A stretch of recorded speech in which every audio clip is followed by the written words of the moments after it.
Hey there, this is Paul Montana, creator of the Medical School Field Guide, and welcome to the pre-med portion of this site.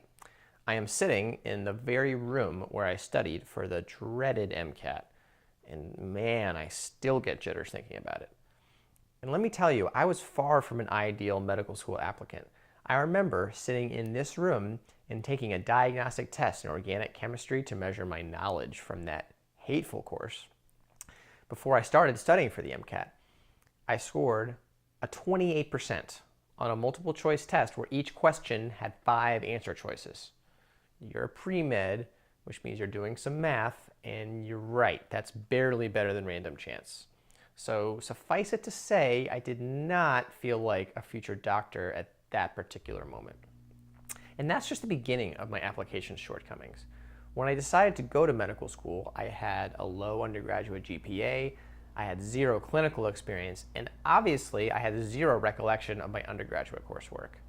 But after many diligent hours of studying in this room, and a career change, a year of graduate work, a year teaching abroad, hundreds of hours of shadowing and volunteering, and more rejection letters than I care to remember, here I sit, a current medical student and a future physician. In this portion of the site, I want to help all the pre-meds out there achieve the same goal that I have, becoming a future doctor. After my own 2 application cycles, the first one failed, the next one succeeded, I learned quite a bit about the medical school admissions process.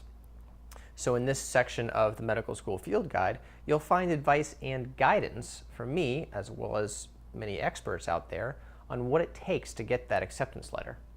You can hear from students who really nailed the MCAT, or their interviews, or their personal statement, and even get guidance from a current director of admissions on every admissions topic under the sun. And as you think about applying to medical school, consider checking out the rest of the site too, where you'll get more tips from experts and myself on the various aspects of medical school as I go through it. It's not too early to get a taste for what med school is like. Really, you ought to have an idea of what you're getting into before you decide to spend all that money, right?